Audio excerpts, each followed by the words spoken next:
দিবাগত রাত্রি আমরা ইনশাআল্লাহ রাত জাগরণ করবো, আলোচনা শুনবো, ইবাদত করবো, রোজা রাখবো বুধবার, রোজা রাখবো এর মানে মঙ্গলবার রাত্রে সেহরি খাবো, সারাদিন বুধবার রোজা রাখবো, সরকারি ছুটি হবে।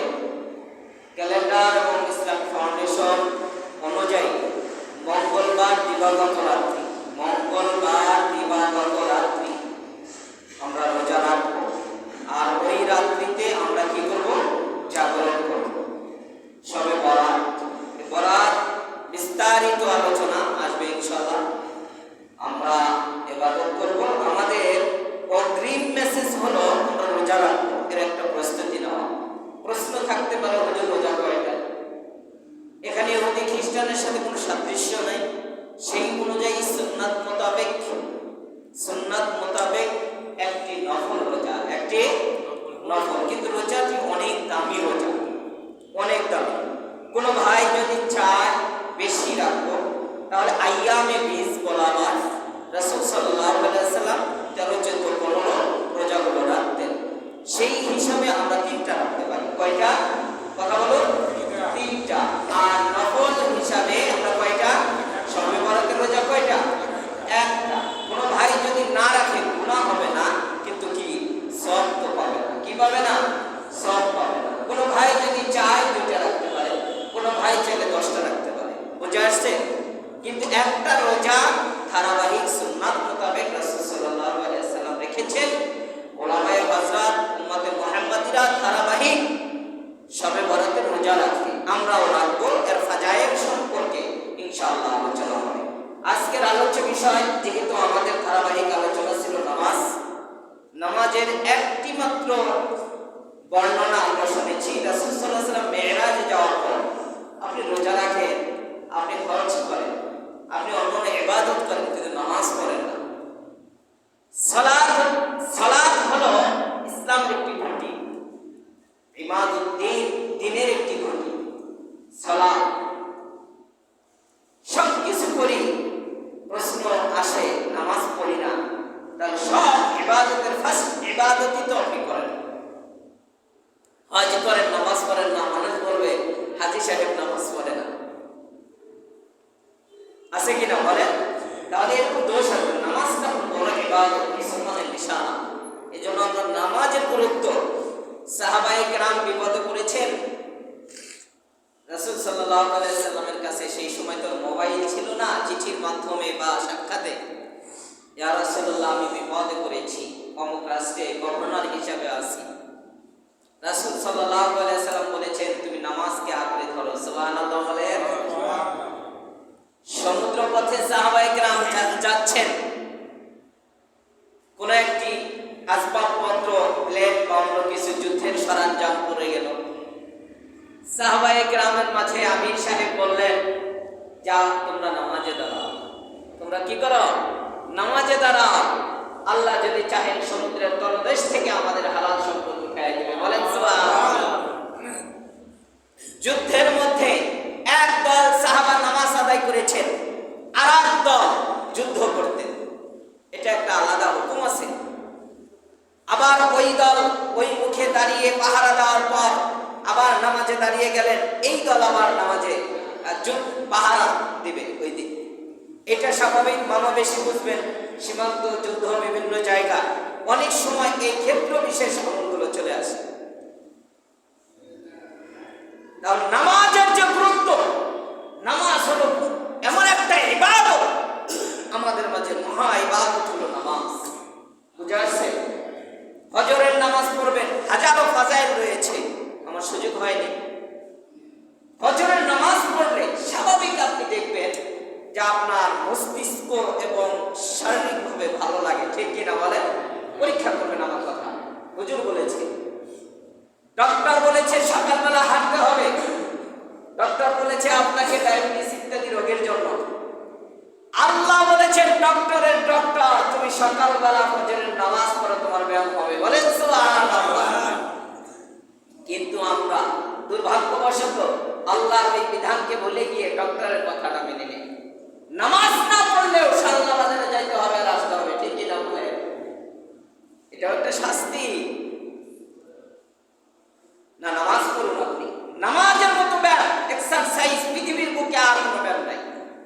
সুবহানাল্লাহ বলে। সব ব্যায়ামের সমষ্টিগতভাবে এবং নির্যাস হলো এই নামাজ। আপনি এরকম করবেন, এটা একটা ব্যায়াম, এক হাত উঁচা করবেন, এটা একটা ব্যায়াম। এভাবে আপনার ব্যায়ামের শাখা রয়েছে, গুরুত্বপূর্ণ শাখা 26টি। এই 26টি এক্সারসাইজের সমন্বয়ে আপনি হিসাব করে দেখবেন আপনার নামাজ। বলেন সুবহানাল্লাহ।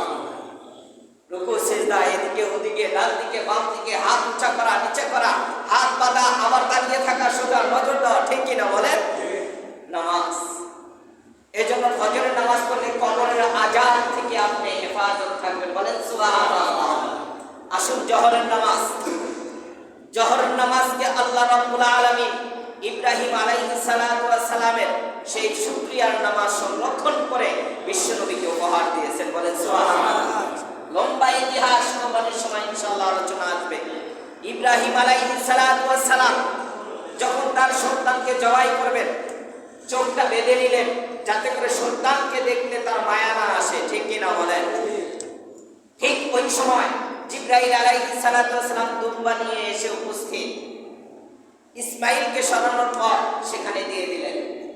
ইব্রাহিম আনন্দ চিত্তে ছুরি চালাইতেছিলেন, ঠিক কিনা বলেন? ছুরিও কাটতেছিল, আনন্দ পেয়েছেন, আমার স্বপ্ন এখন পূরণ হয়েছে। সুবহানাল্লাহ বলেন। কোন স্বপ্ন পূরণ হয়েছে দেখেন। ইব্রাহিম যখন খুশি হয়ে গেলেন, খুশি হওয়ার পর চোখ খুলে দেখেন যে ইসমাইলের পরিবর্তে দুম্বা জবাই হয়েছে। বলেন সুবহানাল্লাহ। আমার কোন বানানো ঘটনা, সূরাতুস সাফফাতের কাহিনী।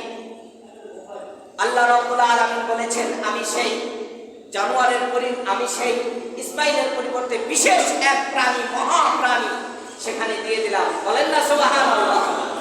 ইব্রাহিম আলাইহিস সালাতু ওয়াস সালাম যখন চক্ষুদ্বয় খুললেন, খোলার পর দেখেন ইসমাইলের পরিবর্তে আল্লাহ রাব্বুল আলামিন দুম্বাকে প্রেরণ করেছেন, জবাই হয়েছে। সঙ্গে সঙ্গে ইব্রাহিম আলাইহিস সালাতু ওয়াস সালাম তার সন্তানকে নিয়ে মালিকের দরবারে সিজদা করলেন। বলেন সুবহানাল্লাহ। ঠিক দুপুরের সময় সিজদা করলেন, শুকরিয়া, তার 4 রাকাত নামাজ পড়লেন। কয় রাকাত? কথা বলেন একটু, কয় রাকাত? জোরে বলতে হবে, মুখস্থ করা যাবে। বয়ান জীবনে অনেক শুনেছেন, শুনবেন, সবে বরাতের সময় পেলে লম্বা সময় না, কিন্তু আজকে শিখাবো আপনাদেরকে। কয় রাকাত? 4 রাকাত। আদম করেছেন কয় রাকাত? 2 রাকাত। বলে গেছে কত জীবন আলোচনা। কয় রাকাত? 2 রাকাত। কয় রাকাত? 2 রাকাত ফজরের নামাজ। এই জন্য আল্লাহ রাব্বুল আলামিন বলেন, আদমকে যেমন 360 দিন তওবা করার পর আমি আল্লাহ মাফ করেছিলাম, তোমার উম্মত যদি এই 2 রাকাত উপহার আমি দিয়ে দিলাম, যদি তারা এই কষ্টের মাঝে ফজরের নামাজটা পড়ে, আমি ওয়াদা দিলাম তার জীবনে 360 বছরের গুনাহগুলো মাফ করে দেব। আর একটা প্রশ্ন করি, সব নামাজের ভিতরে আমার কাছে লাগে ফজরের নামাজটা একটু কষ্ট, আপনাদের কেমন? না কষ্ট লাগে কিনা? না, কষ্ট লাগে, বাস্তব কষ্ট লাগে। ঘুম থেকে উঠতে কষ্ট হয়, ঠিক কিনা? আপনি যদি বলেন কষ্ট লাগে না, তাহলে আমাকে শোনানোর জন্য বলবেন। বাস্তবে এই কষ্ট, ঠিক কিনা বলেন? আপনি গার্মেন্টস করার পর, ভাই এদিক মনোযোগ, আপনি গার্মেন্টস করার পর 10টা, কোন ভাই আসে 12টা, ঠিক কিনা বলেন? ব্যতিক্রমে আপনি সফর করার পর রাত্রে ঘুমিয়ে পড়লেন, মাত্র 2-4 ঘন্টা ঘুম হয়। যার ঘরে সন্তান আছে, এই সন্তান আবার একটু বিরক্তি করে, ঠিক কিনা বলেন? তাহলে সবকিছু মিলে আমি এই রাত্রে ঘুমেছি মাত্র 2 ঘন্টা। তাহলে এরকম হয় না অনেকে? ছোট বাচ্চা থাকলে হয় কিনা বলেন? এমনটা হয়, বাস্তব কথা যেটা। তাহলে 2 ঘন্টা ঘুমানোর পরেও কিন্তু আমি ফজরের নামাজ আদায় করেছি। এর মানে ওই নামাজটা আপনাকে শয়তান এত সুন্দরভাবে বোঝায়, এই নামাজ এটা একটু পরে পড়লে সমস্যা না, ঘুম, তোমার ঘুমের প্রয়োজন, ঠিক কিনা বলেন? শয়তান আপনাকে কাঁথার উপরে দিয়ে দেয় তার শয়তানি কাঁথা, এবং সেখানে আপনার আনন্দ হতে থাকে। এই জন্য দেখবেন সব নামাজ মোটামুটি আকারে হয়, ফজরের নামাজে মুসল্লি নাই, ঠিক কিনা বলেন? একটু কষ্ট। এই জন্য ছোট্ট একটা হাদিস বলে আলোচনায় যাই। রাসূল বলেছেন, কেউ যদি ফজরের নামাজ আর ঈশার নামাজ জামাতের সহিত পড়তে পারে, আমি নবী সাক্ষী দিলাম যে মুনাফিকের খাতা থেকে তার নামটা কাটা হলো। বলেন না, এটাই শেষ না। নবীজি বলেছেন যদি কোনো ব্যক্তি ফজর আর এশা জামাতের সহিত আদায় করতে পারে, আমি নবী বলে দিলাম সে মুমিন, তার জন্য জান্নাত ওয়াজিব। বলেন সুবহানাল্লাহ। আচ্ছা, ফজর আর এশা কেন বলেছেন? নিশ্চয়ই ফজরটা কঠিন, ঠিক কিনা বলেন? ফজর কঠিন। এই জন্য ভাই আমরা ফজর নামাজ আদায় করব কবরের আযাব থেকে, এবং সেই আদমের ইতিহাস মনে রাখবো। এখন আসুন জহরের নামাজ। ইব্রাহিম এবং ইসমাইল সিজদা করলেন, মালিকের দরবারে পছন্দ হয়ে গেল। ইব্রাহিম, তোমার এই নামাজটা আমি হেফাজত করে রাখবো লোহে মাহফুজে, আমার যে প্রিয় হাবিব আসবে তাকে এটা গিফট করে দেব। বলেন সুবহানাল্লাহ। তাহলে জহরের নামাজ কে কে আদায় করেছে? বাবা এবং সন্তানের বিশেষ এক ঘটনার পর শুকরিয়া আদায় করেছে। এইভাবে যে ব্যক্তি জহরের নামাজ আদায় করবে, জহরের নামাজ আদায় করবে, বিশ্বনবী বলেছেন ওইভাবে আল্লাহ রাব্বুল আলামিন দুনিয়ার সমস্ত পরীক্ষা থেকে তাকে হেফাজত করবেন। বলেন সুবহানাল্লাহ। আসুন, আজকের আলোচ্য বিষয় হলো আমাদের আসরের নামাজ। কিসের নামাজ? আসর। আসরুন শব্দের অর্থ হলো মিশ্রণ, মানে হলো রস পড়া। কি পড়া? রস পড়া। পানি যেমন নিংড়ায়া পড়ে কোন জিনিস চাপার পর, এটাকে বলা হয় আসরুন। আরবি শব্দ এটা, আসরুন, নিংড়ানো, নিচড়ানো বা পানি পড়া, এটাকে আসর বলা হয়। আসরুন শব্দের অর্থ হলো জামানা। আসরুন শব্দের অর্থ কি? জামানা। আসরুন শব্দের অর্থ হলো সময় বা কাল, সময় বা কাল। 4 নম্বর অর্থ হলো মারিফুল কোরআনে আসর শব্দের অর্থ হলো আসরের নামাজ। কিসের নামাজ? আসরের নামাজ। এই নামাজটা কত দামি! 5 ওয়াক্ত নামাজের মাঝের নামাজের নাম হলো আসর। ফজর এবং জহর, ফজর এবং জহর, মাগরিব এবং ইশা, মাঝখানে কি? বলুন। আসর। মাঝখানে কি? আসর। আসর হলো মাঝখানে দুই, ডানে এবং বামে যে 2 ওয়াক্ত নামাজ, এইভাবে 4 ওয়াক্তে 4 ওয়াক্তর যে আনন্দ এবং মজা, তার সমষ্টিগত হলো আসর। বলেন সুবহানাল্লাহ। বিস্তারিত ব্যাখ্যা করার সুযোগ নাই। সূরাতুল আসর নামে একটি সূরা রয়েছে পবিত্র কোরআনে। সময়ের কসম করেছেন আল্লাহ, আসরের কসম করেছেন আল্লাহ। এই আসর থেকে মাগরিব এত গুরুত্বপূর্ণ সময়, বিশেষ করে শুক্রবার। এই আসর থেকে মাগরিব, হাদিস শরীফের মধ্যে বলা হয়েছে, নবীজি বলেছেন যা দোয়া করবে কোনো একদিন হলে ওই দোয়াটা সঙ্গে সঙ্গে কবুল হবে। বলেন সুবহানাল্লাহ। ব্যাখ্যা, এক আল্লাহর ওলি প্রত্যেক দিন এতটুকু মাটি নিতেন, মাটি। এই মাটি নিয়ে থানবী রহমা বলেন যে মাটি নিয়ে উনি হাতের ভিতরে বলতেন আল্লাহ, আসর থেকে মাগরিবে বলতেন আল্লাহ এই মাটিটাকে তুমি স্বর্ণ করে দাও। সুবহানাল্লাহ বলেন। হাদিস বলেছে সঠিক হবে। এইভাবে বলতে বলতে ওনার যখন 15 থেকে 20 বছর এই আমলটা চলতেছিল, আল্লাহর উপর বিশ্বাস জমানোর জন্য আল্লাহ রাব্বুল আলামিন হাতের মুঠে সেই মাটিটাকে স্বর্ণ করে দিয়েছেন। বলেন সুবহানাল্লাহ। বুঝানোর জন্য যে আল্লাহর থেকে যেন তার মনটা সরে না যায়, যে দোয়া কবুল হয়, দোয়া কবুল হয়। আসরের থেকে মাগরিব মুস্তাজাবুদ দাওয়ার সময় আপনি আল্লাহর কাছে দোয়া করবেন। আসরের পর কোনো সুন্নাত নাই, ঠিক কিনা বলেন? কোনো নামাজ নাই। আসরের আগে যে সুন্নাত আছে সেটা জরুরি কোনো সুন্নাত না। মূল হলো 4 রাকাত। মূল কি? 4 রাকাত। এই 4 রাকাত নামাজের আগে পরে জরুরি কোনো সুন্নাত নাই, নফল সুন্নাত রয়েছে। আপনি এই সময়ের পর আল্লাহর কাছে একটু ইস্তেগফার করবেন। এই গুরুত্বপূর্ণ সময়, এই সময়ের ভিতরে আপনি বলবেন আল্লাহ তুমি আমাকে সুস্থতা দাও, ঠিক কিনা বলেন? আপনি যে কোনো একটা দোয়া করতে পারেন, আল্লাহ তুমি আমাকে সুস্থতা দাও। হুজুর বলেছে কোরআন থেকে এই সময় বরকতময় সময় দোয়া কবুল হবেই হবে। এই আসর হলো গুরুত্বপূর্ণ একটা সময়। এই জন্য আল্লাহ রাব্বুল আলামিন এই নামে একটি সূরা নাযিল করেছেন, সূরাতুল আসর। আল্লাহ কসম করেছেন, আমি সময়ের কসম করি, এই সময়টা খুব দামি সময়, খুব দামি সময়। অবশ্যই মানুষ এই সময়কে দাম না দেওয়ার কারণে তারা এখন ক্ষতিগ্রস্ত। 4 শ্রেণীর মানুষ ছাড়া। কয় শ্রেণী? 4 শ্রেণী। সূরাতুদ দ্বীনের মধ্যে আল্লাহ রাব্বুল আলামিন বলেন, বান্দাকে কত সুন্দর করে আমি তৈরি করেছি, কত সুন্দর তার চেহারা। এরপরও এই মানুষটা 2 শ্রেণীতে হয়ে যায়। এক শ্রেণী রবের পরিচয় নেয়, আর এক শ্রেণী নেয় না, ঠিক কিনা বলেন? যারা নেয় না তারা ক্ষতিগ্রস্ত, তারা ক্ষতিগ্রস্ত। সুম্মা রাদাদনাহু আসফালা সাফিলিন, সূরা ৩ আমাদের আলোচনা ছিল। এই মানুষগুলোকে এত সুন্দর করে বানানোর পর তারা এত নিচের দিকে যেতে থাকে আর এত অবহেলিত আর তুচ্ছ হতে থাকে, যাইতে যাইতে পদদলিত হওয়ার পর তারা হিংস্র প্রাণী, হাইওয়ান প্রাণী থেকেও খারাপ হয়ে যায়। এটা একটা তাফসীর।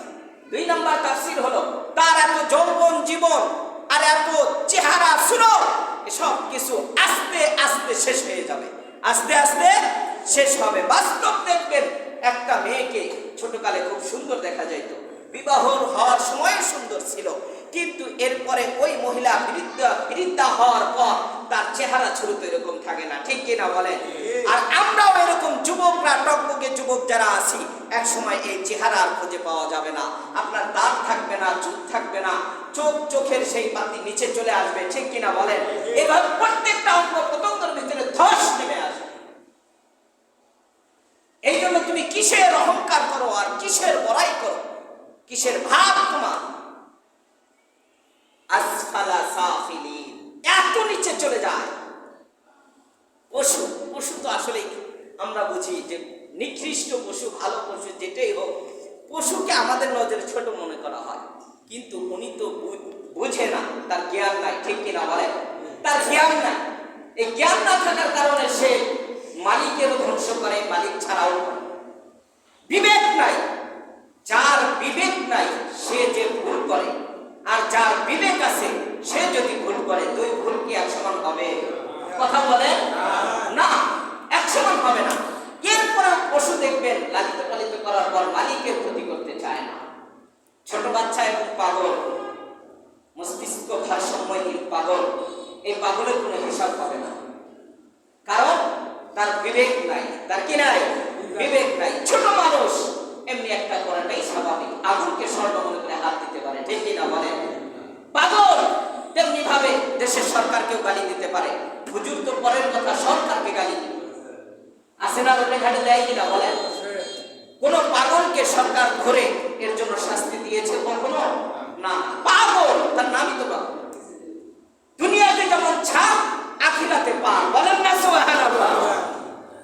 তাহলে বিচার হবে বিবেকের। আপনার বিবেক থাকা সত্ত্বে আপনি ইবাদত করেন না। পশুর তো বিবেক নাই, তার ইবাদতের হুকুম নাই। এই জন্য আল্লাহ রাব্বুল আলামিন বলেছেন, উলাইকা কাল আনআম বাল হুম আদাল। শুধুমাত্র পশুর থেকে পশুর মতো হবে না। যেই মানুষগুলো গুনাহ করবে, নাফরমানি করবে, তারা পশুর মতো হবে না, বরঞ্চ পশুর থেকেও নিকৃষ্ট হয়ে যাবে। পশুর থেকেও নিকৃষ্ট। এই জন্য ভাই, পশুর থেকে এত সুন্দর মানুষ বানানোর পর যদি আপনি আল্লাহর পরিচয় না নেন, আল্লাহ বলেছেন পশুর থেকে নিকৃষ্ট হবে না। এক শ্রেণীর মানুষ আছে, জ্ঞান থাকা সত্ত্বেও দেখবেন বোকার মতো কাজ করে, ঠিক কিনা বলেন? বোঝা, নিজে বুঝতে পারে, এরপরও অবুঝের মতো কাজ করে, নিজের স্বার্থে করে, হুজুরদেরকে গালি দেয় এবং দেখবেন ইমানদারকে গালি দেয়, ইহাদকে নবীদেরকে পর্যন্ত আঘাত করেছে। হাজারো ইতিহাস রয়েছে, শুধুমাত্র বিবেকটাকে সঠিক জায়গায় ব্যবহার